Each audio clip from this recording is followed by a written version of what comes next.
Identificar mentiras de preto é uma das minhas especialidades. É um dom. Por isso, aconselho que você não faça perder o nosso tempo e responda apenas com a verdade para que possamos terminar logo com isso. Nome, idade e nação. Sou Benedito, 50 anos, um pouco mais ou menos. Sou africano de Angola. Ocupação? Barbeiro sangrador. Nome e residência do seu senhor. Meu senhor é Deus. Sou preto forro há 10 anos e... Deixe de mentiras, preto. A primeira coisa que todo preto faz quando consegue a liberdade é calçar os pés. Eu não te vejo de sapatos. Eu sempre andei descalço. Nenhum sapato nunca me serviu.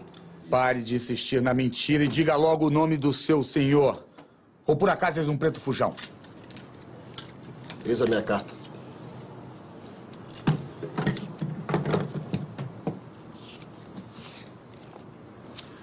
Eu, João Matoso, comerciante, declaro que possuo um escravo de nome Benedito, preto, de 40 anos, pouco mais, pouco menos.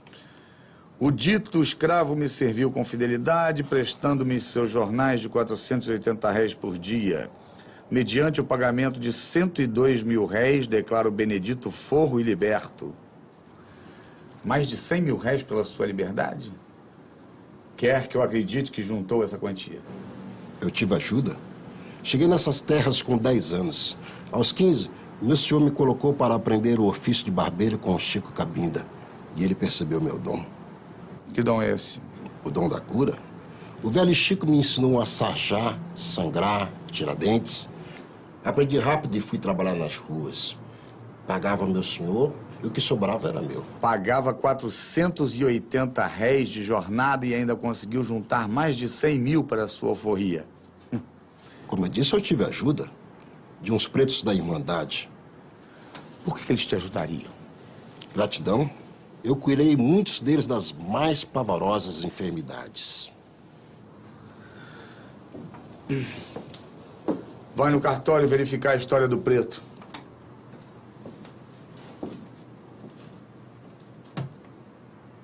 No período de 1808 a 1821, e mais se quiserem, até 1831, o Rio de Janeiro conheceu o maior número de chegada de escravos de sua história. Nunca chegou tanto negro no Rio de Janeiro como nesse período. E a cidade, para quem viesse de fora, tinha toda a aparência de uma grande cidade africana. Quer dizer, os negros dominavam as ruas. Ouvia-se nas ruas mais falar as línguas africanas do que o português. Todo mundo que aqui desembarcava sentia-se nas costas da África. E de uma África que, para nós, brancos, talvez fosse uma África, mas que para os africanos eram múltiplas Áfricas. Porque os africanos sabiam absolutamente se distinguir pelo tipo de penteado, pelas escarificações, pelas contas que portavam no pescoço, pela maneira de apregoar um produto. Então, aquilo que os estrangeiros eram incapazes de identificar, porque eles viam tudo como uma grande África, né? Os africanos, eles mesmos, através, volto a dizer, do uso do corpo como uma verdadeira tela para se identificar. Essas formas ornamentais eram uma verdadeira gramática. Ali você identificava uma viúva, você identificava uma moça em idade núbil, você identificava alguém que pertencia a uma determinada casa de santo.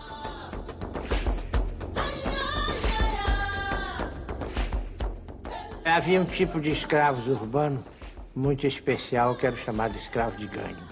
Era um escravo, podia até viver num simulacro de liberdade, porque ele era posto a trabalhar para o seu senhor, tinha muitas vezes a obrigação de entregar diariamente ou semanalmente uma determinada importância de dinheiro ao seu senhor, e o resto ele podia ficar para ele próprio. Ele podia não morar na casa do senhor, às vezes morava, outras vezes não. Podia morar no local próprio com outros escravos de ganho e se organizavam nas espécies de cooperativa de escravos de ganho.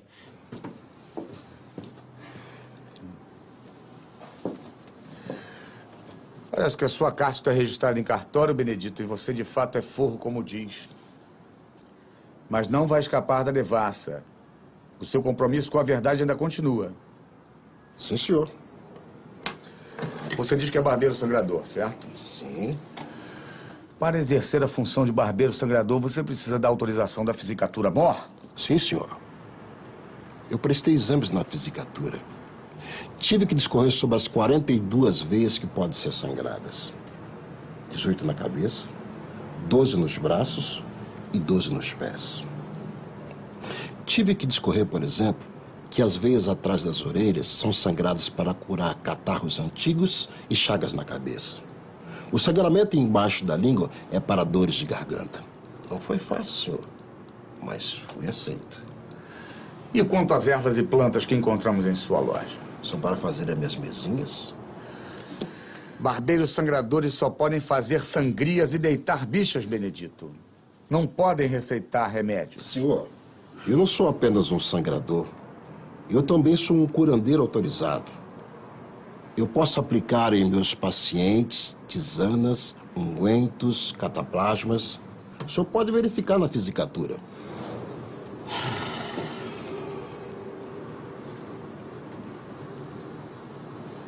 A história do Brasil foi absolutamente transformada com a vinda da corte, que gerou um processo de independência muito distinto, que gerou o regime monárquico no Brasil. De alguma maneira explica o não desmembramento do território. Hoje as crianças naturalizam os mapas, mas se a gente for ler mapas, que eu sugiro que a gente deve ler mapas, causa espanto o tamanho do Brasil em relação à América Latina até hoje em dia.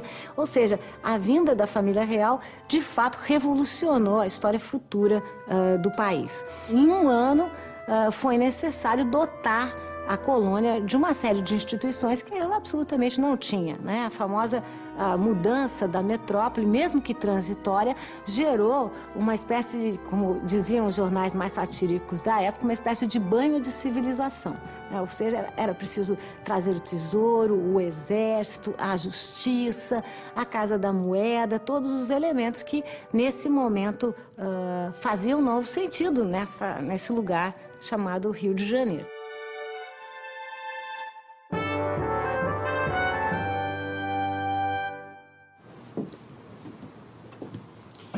Senhor, a autorização é verdadeira.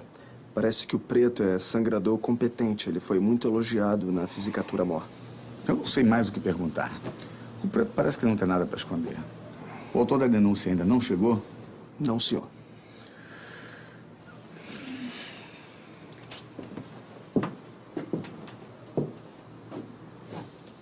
Ah, Benedito. Por que nós não terminamos logo com isso? Você quer ir embora daqui, não quer? Eu quero também, senhor. Aliás, eu nem sei por que eu estou aqui. Mas vai saber. Semana passada, lembra? Segunda-feira, o que você fez? Por sempre, tratei meus clientes com Ivo e Vicente. Quem são o Ivo e Vicente? Vicente é um crioulo escravo meu. E Ivo é de Luanda, um aprendiz. Seu senhor o colocou em minha loja para aprender o ofício. Depois será alugado para sangrar em navios negreiros.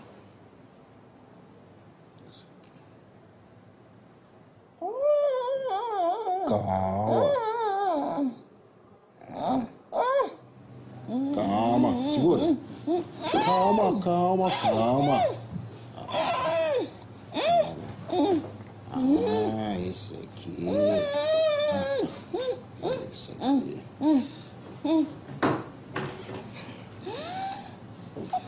Peraí. Calma, segura. Ah, peguei.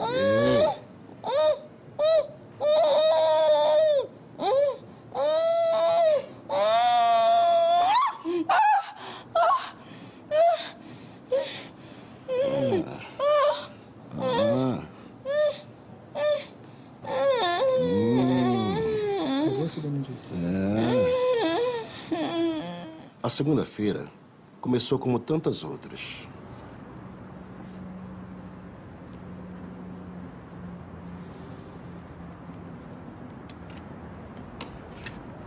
Olá, seu Afonso. Como vai? Nada bem, seu Benedito. O problema é minha dor nas costas. Também foram anos carregando trancos e suas liteiras. Agora você tem os seus escravos para fazer o serviço pesado. Graças a Deus. Mas não se preocupe. Vou colocar umas ventosas aqui e você vai se sentir bem.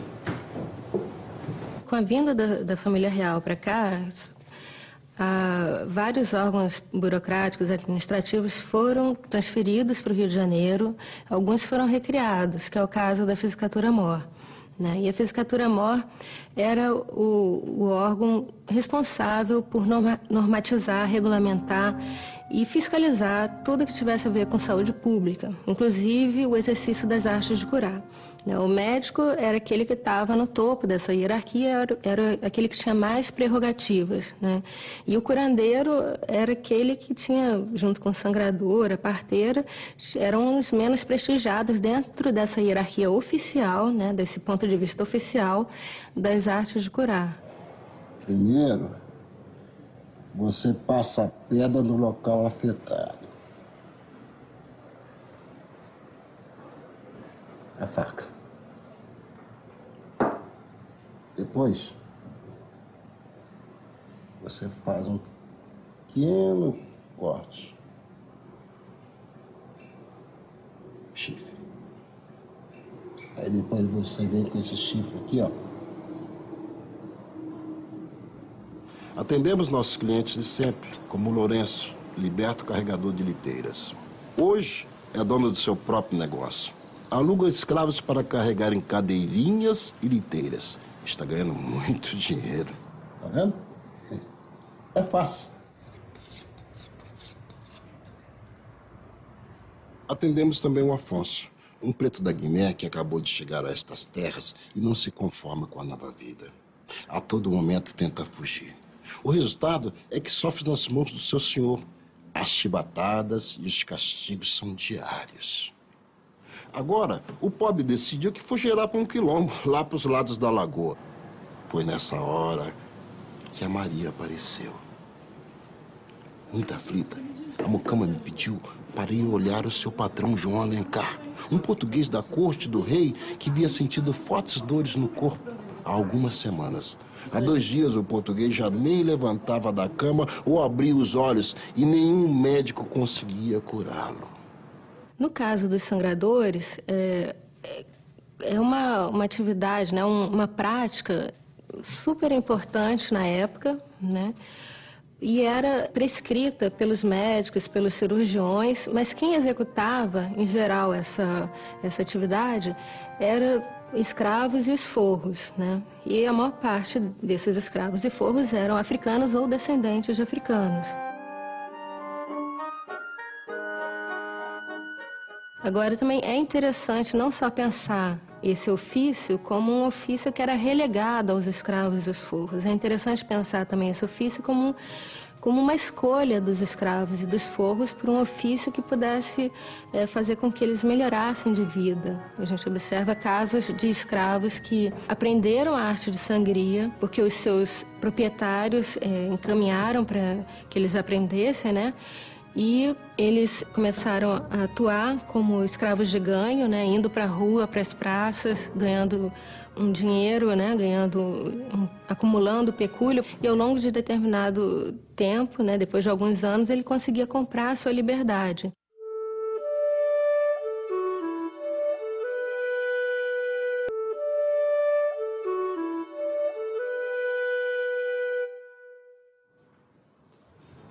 Dona Ana, seu Benedito.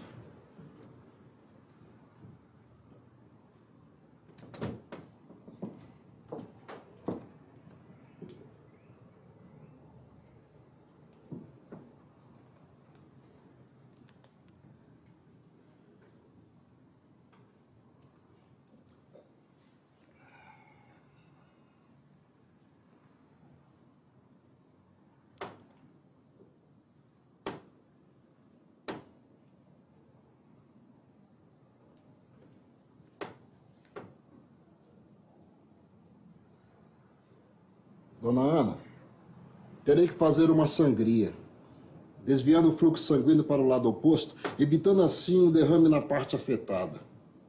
Depois, deitarei bichas.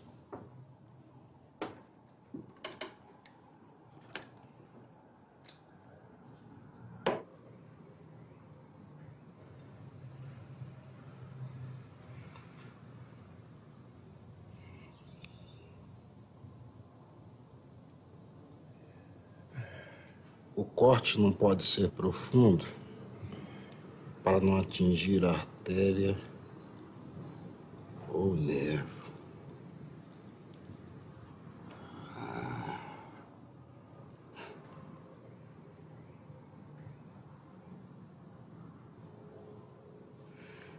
Dona Ana, as bichas ficam paradas chupando sangue.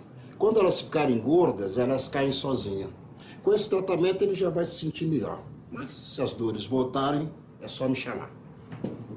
Muito obrigada, seu Benedito. Por favor. Ok. Eu quem agradeço.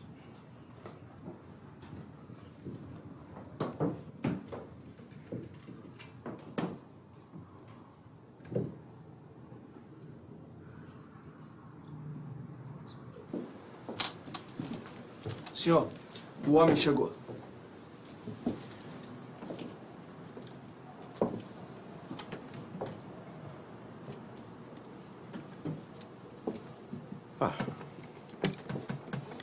Benedito, conhece o senhor João de Alencar? Claro. E vejo que o tratamento está dando certo. Mas vejo também que as dores começam a voltar. É melhor deitarmos bicha novamente. Jamais deixaria esse feiticeiro colocar as mãos em mim novamente. Por favor, conte-nos o que houve. No dia seguinte à visita do preto, eu realmente comecei a melhorar. Consegui andar sem bengala, me senti novo, recuperado. Minha esposa então me contou quem foi o responsável pela minha melhora. Homem de Deus que sou, decidi então que deveria recompensá-lo financeiramente. Depois de acender 50 velas brancas na Candelária, fui até a sua loja.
Quem vai curar sou eu.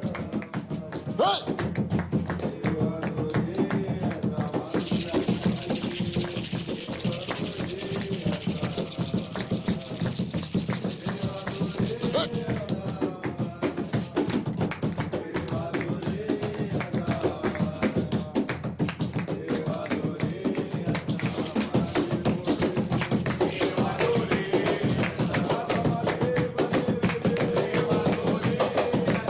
Nós vivemos uma sociedade laica e nos esquecemos do papel da religião nesse período. É sempre bom lembrar que, durante muitos séculos, as horas do dia não eram marcadas pelo relógio, mas sim pelo sino da igreja que tocava. A cidade acordava ao som não só de um disparo de um canhão que era, enfim, detonado aqui na Ilha das Cobras, mas também o bimbalhar dos sinos. Os próprios serviços que eram prestados na cidade, por exemplo, as negras que ofereciam pão de ló ou os negros que ofereciam água, dependiam de um toque do sino que vinha da igreja. As pessoas não bocejavam jamais sem fazer o sinal da cruz, porque temiam que o demônio entrasse pela boca delas.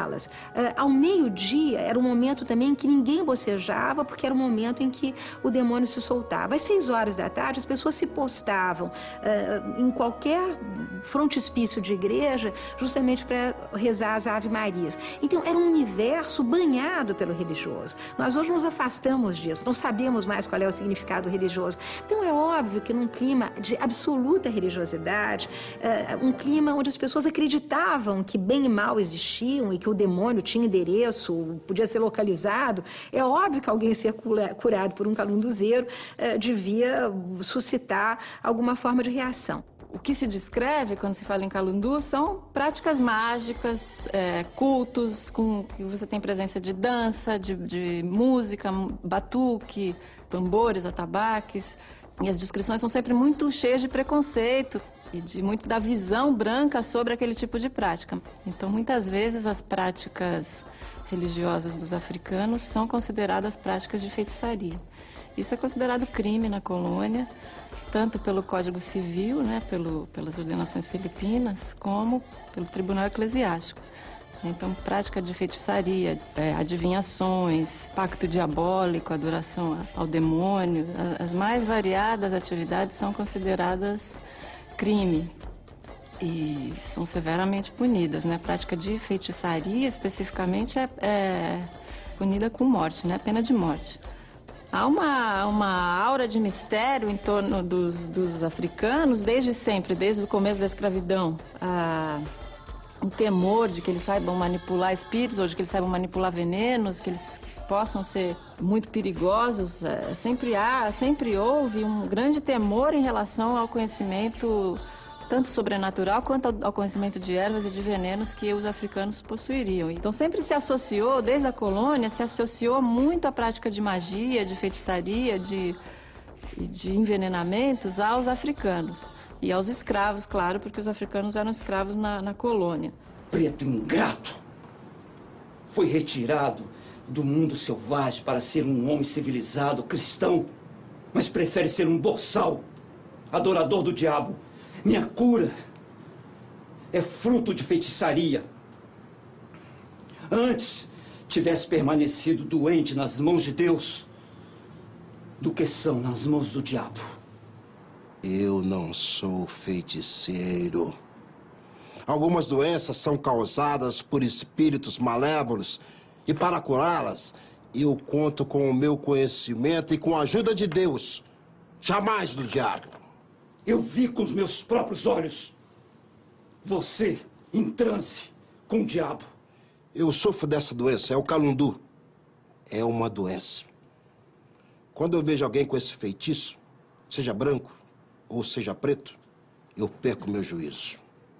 Ventos da adivinhação soprem em meus ouvidos quais mezinhas devo fazer. Pode ser uma beberagem de ervas ou de vinho ou papas de farinha. Eu só recobro meu juízo quando curo as pessoas dessa mandinga. Você considera isso uma doença? Doença? Isso é feitiçaria. É a doença do calundu. A primeira vez foi durante uma missa, anos atrás. Eu caí como se fosse morto. E atravessei para o outro lado do rio. Quando eu cheguei lá, eu vi um senhor. E ele me perguntou para onde eu queria ir. Eu disse que queria atravessar para outra margem. Então, ele secou o rio e eu atravessei. Quando acordei, o Chico Cabinda, que me ensinava artes da cura, me disse que aquele senhor era Deus. E que para me livrar da doença do calundu, eu deveria promover batuques e curar os doentes de espírito. O meu dom é uma dádiva de Deus. E em nome dele eu curo meus doentes. Blasfêmia! Heresia! Você é um desses pretos que os escravos pagam para fazer feitiçaria contra os senhores, amansando-os, por vezes até matando-os. A decisão é sua, senhor juiz. Espero que saiba o que está fazendo.